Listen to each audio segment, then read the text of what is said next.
Versailles, le château royal voulu par Louis XIV, est devenu un décor exceptionnel pour les grands créateurs de mode. Laurence Benaïm publie Versailles et la mode. Elle est l'invitée du Grand Angle.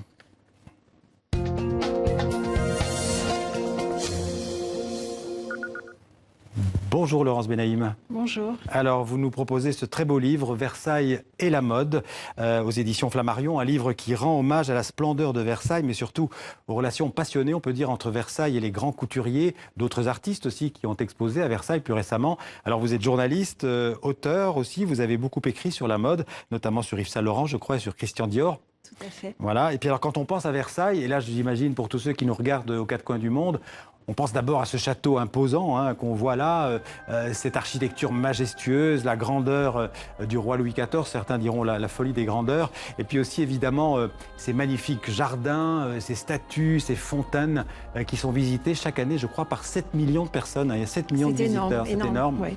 Mais alors Versailles, c'est l'objet de votre livre aussi, c'est aussi un décor rêvé pour les grands couturiers et pour les créateurs de mode. Il a toujours fasciné la mode.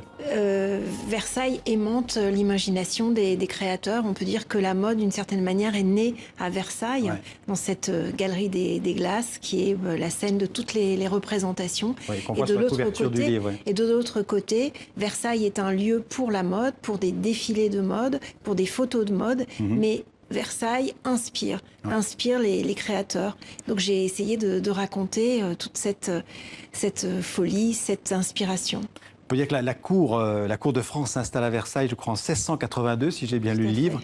Et on peut dire que d'une certaine manière, à partir de cette date, la légende commence. La légende commence et surtout elle est marquée par des rituels, par des modes aussi, bien sûr, par des styles qui vont évoluer au cours du XVIIe, du XVIIIe et dont, bien sûr, Marie-Antoinette sera là. Alors, Marie-Antoinette, évidemment. Mais avant Marie-Antoinette, il y a eu toutes les favorites, notamment les favorites de Louis XIV et de Louis XV. J'en cite quelques-unes. Madame de Montespan, Madame du Barry, Madame de Pompadour. Alors là, je crois que c'est d'ailleurs Madame Pompadour, la Pompadour. Tout à fait. Alors là, elle a une robe...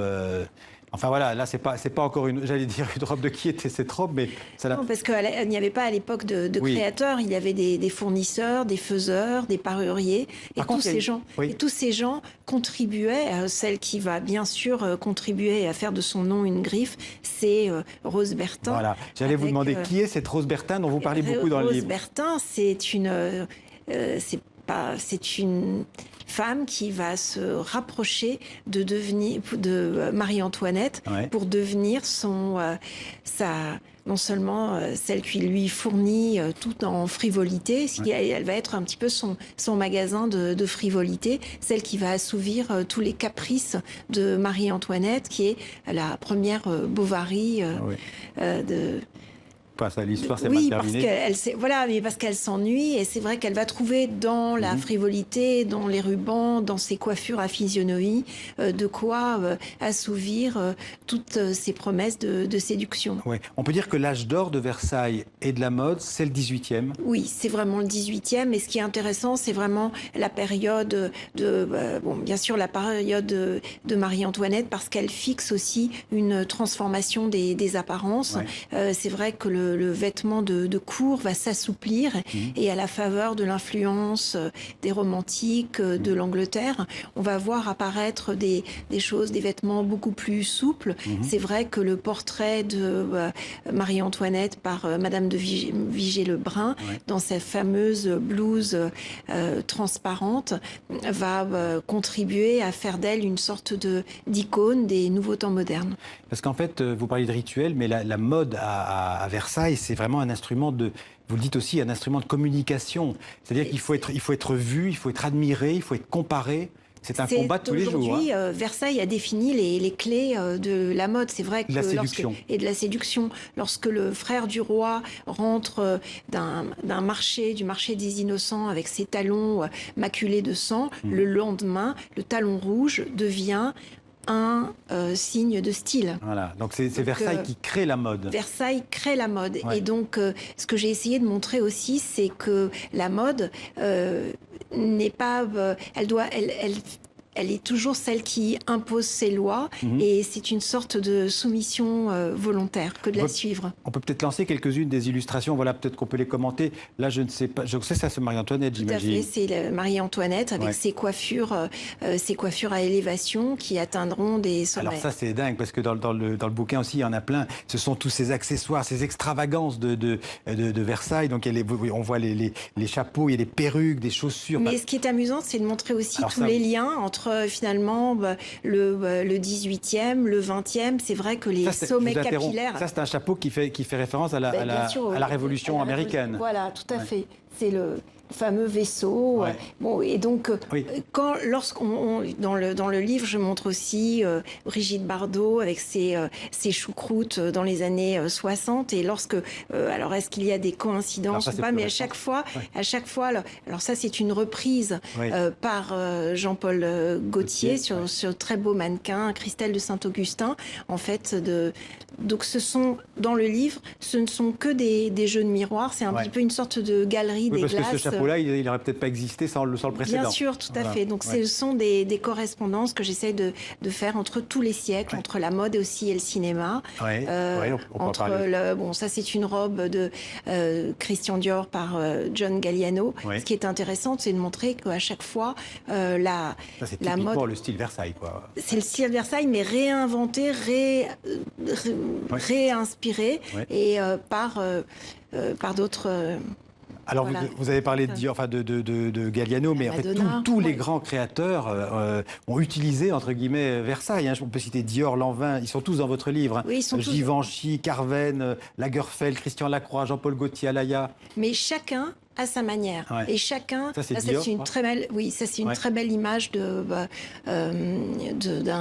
robe de Dior par Galliano et d'une photographie de Paolo Roversi, qui signe d'ailleurs un très beau livre sur ses photographies de Dior. Ce qui est intéressant, c'est qu'il ne s'agit pas de photocopier Versailles. Chacun se réapproprie. Donc on le voit bien avec Christian Dior qui réinvente le style Trianon au lendemain de la guerre, avec son new look. On le voit bien avec Yves Saint Laurent, qui lui est un petit peu le dauphin affranchi. Donc chacun se réapproprie. Alors ça c'est Christian Dior. Et on le voit avec cette robe à fleurs. En fait, il essaye d'apporter au lendemain de la guerre, et pour en finir avec ce qu'il appelle cette époque de femmes soldats, ces épaules de carré comme ça, de militaires, qui était celle de la guerre, de la Seconde Guerre mondiale.